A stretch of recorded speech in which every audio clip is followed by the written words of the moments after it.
अज़ीज़ तलबा व तलबात अस्सलाम वालेकुम। आज हम अपनी उर्दू की दरसी किताब जमात हफ्तुम का आगाज़ कर रहे हैं, जिसमें हम सबसे पहले नज़म हम पढ़ेंगे, जिसका नाम है खुदा की कुदरत और इसके शायर का नाम है मोहम्मद इस्माइल मीठी। पहले मैं आपको बताऊं कि हम किसे कहते हैं। हम उस नज़म को कहा जाता है जिसमें अल्लाह ताला की तारीफ़ बयान की जाए, उसकी नेमतों का शुक्र अदा किया जाए और उसकी अज़मत और बड़ाई का ज़िक्र किया जाए। तो सबसे पहले हम इस नज़म की बुलंद ख्वानी करते हैं और आपको इसका मतलब समझाते हैं। पहला शेर पढ़ते हैं। जो चीज़ खुदा ने बनाई उससे ज़ाहिर है खुशनुमाई, क्या खूब है रंग ढंग सबका, छोटी बड़ी जिस कदर हैं अशिया। चीज़ माने होता है शे, खुशनुमाई माने होता है खूबसूरती, खूब माने बेहतरीन, रंग ढंग तरीके, अशिया माने शय की जमा है अशिया। तो इस शेर का मतलब समझ लीजिए कि इस शेर में शायर साहब फरमा रहे हैं कि अल्लाह ताला ने दुनिया में जो भी चीज़ बनाई उससे उसकी खूबसूरती दिखाई देती है, खूबसूरती की झलक हमें नज़र आती है। क्या खूब है रंग ढंग सबका, एक चीज़ दूसरे चीज़ से बहुत ही खूब है। अगर हम एक चीज़ देखते हैं तो वो हमें शानदार लगती है, दूसरी चीज़ की तरफ आते हैं तो वो हमें उससे ज़्यादा खूबसूरत लगती है। छोटी बड़ी जिस कदर है अशिया, चाहे चीज़ छोटी हो चाहे चीज़ बड़ी हो, लेकिन एक से बढ़कर एक खूबसूरत। अगर हम दुनिया की बनाई हुई चीज़ों पे नज़र डालें, जिसमें दरिया, समंदर, पहाड़, ज़मीन, आसमान, चाँद, तारे, सूरज, जो भी चीज़ अल्लाह ताला ने बनाई, चरिंद परिंद, इंसान, पौधे, सब एक से बढ़कर एक, सब एक से बढ़कर एक से बढ़कर अलग, एक से बढ़कर जुदा। तो सारी चीज़ें दूसरी चीज़ों से मुख्तलिफ हैं, अलग हैं और ख़ूबसूरत दिखाई देती हैं। हर चीज़ की है अदा निराली, हिकमत से नहीं है कोई खाली, उसकी कुदरत से फूल महके, फूलों पर परिंदे आकर चहके। चीज़ माने शे, अदा माने तरीका, निराली अलग, हिकमत माने दानाई, अकल, समझ, खाली का मतलब आपको पता है। तो इस शेर में शायर फरमा रहे हैं कि हर चीज़ की अदा, उसका तरीका दूसरी चीज़ से बिल्कुल अलग है, बिल्कुल डिफरेंट है, बिल्कुल भी नहीं मिलती कोई चीज़ एक दूसरे से आपस में। हिकमत से नहीं है कोई खाली, कोई भी चीज़ उसकी दानाई, उसकी समझ से बिल्कुल खाली है। मतलब इंसान तो उसकी अकल, उसकी दानाई, उसकी समझ पे तो पहुँच ही नहीं सकता, लेकिन अल्लाह को मालूम है कि उसने ये चीज़ क्यों पैदा की, किस लिए पैदा की। उसकी कुदरत से फूल महके, फूलों पर परिंद आके चहके। कुदरत, ताकत, अल्लाह की ही ताकत से फूलों को खुशबू अता की गई है, जिसकी वजह से वो महकते हैं और हमें इतनी प्यारी प्यारी खुशबू सूंघने को मिलती है। फूलों पर परिंद आके चहके, परिंदे जो हैं खूबसूरत तरह तरह के जो अल्लाह ताला ने पैदा किए हैं, वो फूलों पे आके बैठते हैं और चहकते हैं। चिड़ियों के अजीब पर लगाए और फूल हैं इतर में बसाए। चिड़ियों की भान भान आवाज़, फूलों का है जुदा जुदा है अंदाज। चिड़ियों के अजीब पर निकाले। प्यारे बच्चों, आपने बहुत ही हसीन हसीन चिड़ियाँ देखी होंगी, हसीन हसीन परिंदे देखे होंगे, जिनके अल्लाह ताला ने खूबसूरत पर निकाले हैं, जिसमें बहुत बेतहाशा इंतहा दर्जे के कलर हैं, जो कि उनके रंग हमारी आँखों को बहुत भले लगते हैं और जब वो चहचहाते हैं तो और भी प्यारे लगते हैं। फूल हैं इतर में बसाए। अल्लाह ताला ने जो फूलों को खुशबू अता की है वो इतनी ज़्यादा हो गई है कि ऐसा लगता है कि पूरा का पूरा फूल इतर की खुशबू से बसे हुए हैं, जो कि पूरे बाग को, पूरे गुलशन को मअतर करते हैं, पूरे माहौल को हसीन तर बनाते हैं। चिड़ियों की भान भान आवाज़, फूलों का है जुदा जुदा अंदाज। हर चिड़िया की दूसरी चिड़िया से आवाज़ मुख्तलिफ है। भान भान के मीनिंग होते हैं किस्म किस्म की आवाज़ या तरह तरह की आवाज़ चिड़ियों को अल्लाह ताला ने दी है, जो कि वो अपनी ज़बान में सुबह के वक्त, सहर के वक्त उसकी हम तो सना बयान करते हैं। इंसान तो इंसान, चरिंद परिंद भी आपको पता है कि अल्लाह ताला का शुक्र अदा करते हैं अपनी मुख्तलिफ आवाज़ के ज़रिए। फूलों का जुदा जुदा है अंदाज़।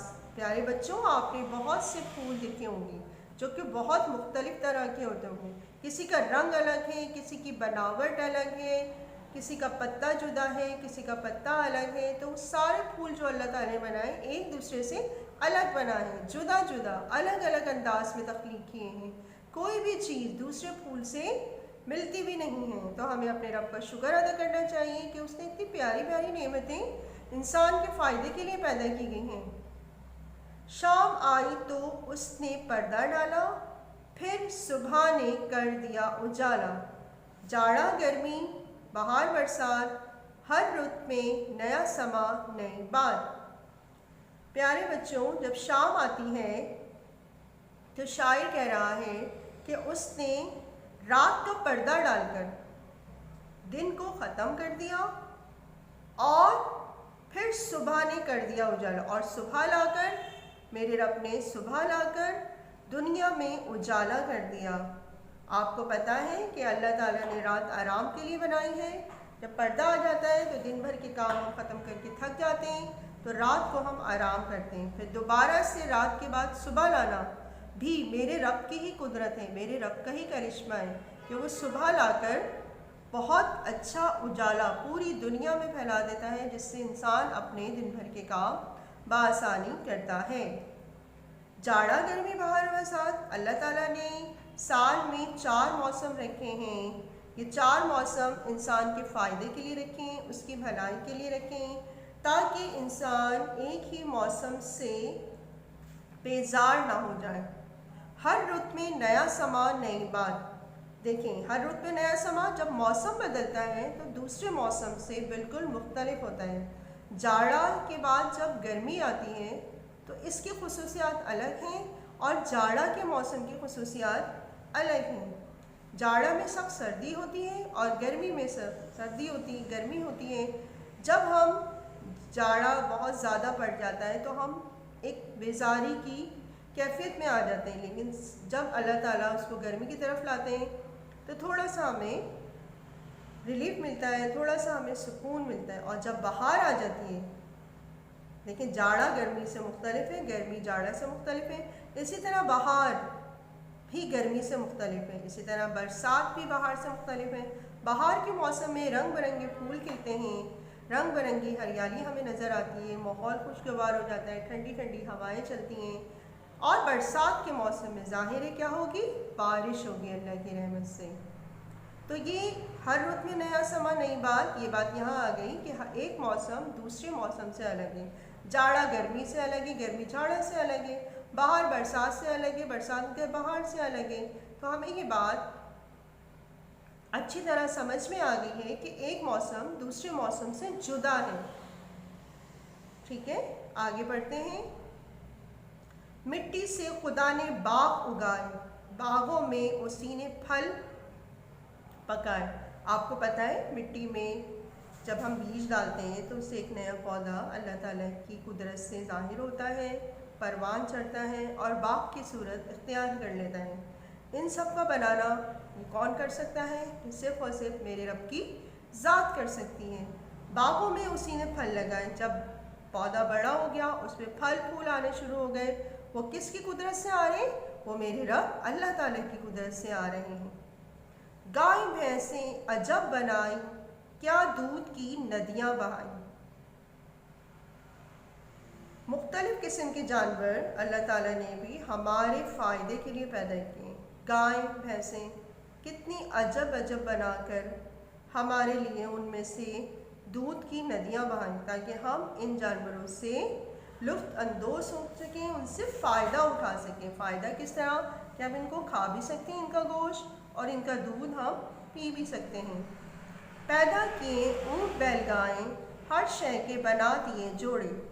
जिस तरह गाय और भैंसें अल्लाह ताला ने बनाई, इसी तरह और भी मुख्तलिफ़ किस्म के जानवर हैं जो कि इंसान के फ़ायदे के लिए बनाए, जिसमें शायर ने जिक्र किया है ऊँट, बैल, घोड़े। इसके अलावा भी दुनिया में बहुत से जानवर हैं और इन जानवरों के, इन शय के अल्लाह ताला ने जोड़े बना दिए हैं। जैसे ऊँट के साथ ऊँटनी, बैल के साथ गाय, घोड़े के साथ घोड़ी। जोड़े बनाकर इसलिए बनाए जोड़े कि आगे क़यामत तक इनकी नस्लें हम तक पहुंचती रहें और इन जानवरों से हम फ़ायदा हासिल करते रहें। रोशन आँखें बनाई दो दो कुदरत की बहार देखने को। आपको पता है कि हमारे जिस्म के जो हिस्से हैं, जो पार्ट्स हैं, उसमें सबसे अहम हिस्सा हमारी आँखें हैं।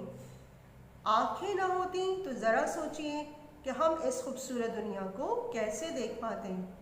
अपने प्यारे माँ बाप, अपने प्यारे बहन भाई, अपने अजीज़ रिश्तेदार को कैसे देख पाते, इस दुनिया की नेमत से कैसे फ़ायदा उठा सकें। तो सबसे अहम और इम्पॉर्टेंट हिस्सा हमारी बॉडी में हमारी आँखें हैं और इन आँखों में अल्लाह ताला ने रोशनी भर दी है। आँखें हों और रोशनी ना हो तो ये दुनिया हमारे लिए अंधेर हो जाती है। तो हमें अपने रब का शुक्र अदा करना चाहिए कि उसने हमें आँखें जैसी नेमत देकर इस दुनिया को देखने का मौका फराहम किया। और कुदरत की बहार, इस दुनिया में जो कुछ भी हो रहा है वो अल्लाह ताला की कुदरत से हो रहा है। तो अल्लाह ताला की कुदरत की बहार तो हम देखें कि हमें अल्लाह ताला ने इतनी प्यारी नेमतें अता की हैं, उनसे हम फ़ायदा उठा सकें। तो उसको देखने के लिए सबसे ज़रूरी चीज़ हमारी आँखें। आगे आगे दो होंठ दिए के मुँह से बोलें, शुक्र उसका करें ज़बान खोलें। सबसे बड़ी बात, हमारे चेहरे पे जो दो होंठ हैं उसके अंदर जो ज़बान है, तो ज़बान का इस्तेमाल हमें इस तरह करना चाहिए कि जब भी हम ज़बान खोलें तो अपने रब के लिए खोलें, अपने रब के शुक्र अदा करने के लिए खोलें। फजूल कलमात अदा करने के लिए हमें ये ज़बान नहीं दी गई है, बल्कि हमें ये ज़बान अल्लाह का ज़िक्र अदा करने के लिए, उसकी शुक्र अदा करने के लिए अदा की गई है। तो हमें चाहिए कि हम अपनी ज़बान का सही इस्तेमाल करें, अच्छे अच्छे अल्फाज के साथ, अच्छी अच्छी दुआओं के साथ, और अपने का शुक्र अदा करें। लास्ट शेर इस नज़म का, बेशक है खुदा कभी और कादिर, हर शे उसने बनाई नादिर। बेशक मतलब कोई शक नहीं, इस बात में कोई शक नहीं है कि अल्लाह ताला की ज़ात कभी और कादिर है। कभी मतलब कुव्वत, कादिर मतलब कुदरत रखने वाला।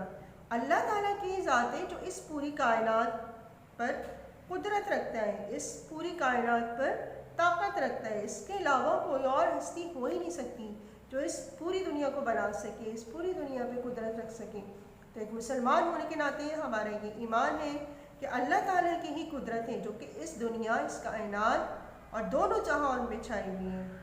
हर शे उसने बनाई नादिर, दुनिया की जितनी भी चीज़ें, ज़मीन, आसमान, दरिया, समंदर, पहाड़, चरिंद परिंद, इंसान, हत्ता कि कोई भी चीज़ छोटी से छोटी, वो सब किसने बनाई?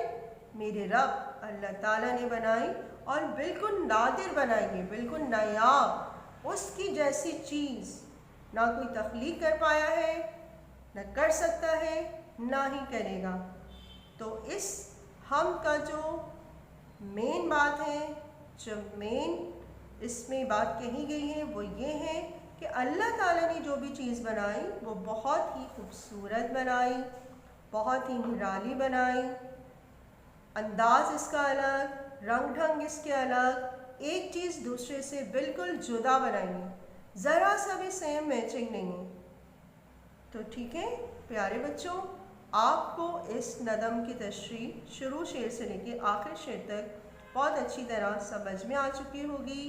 अब हम अपनी अगली क्लास में इस काम की मश्क आपको समझाएंगे, और इस मश्क का काम आपको बहुत जल्द प्रोवाइड किया जाएगा SMS के ज़रिए और व्हाट्सएप मैसेज के ज़रिए। अल्लाह हाफ़िज़।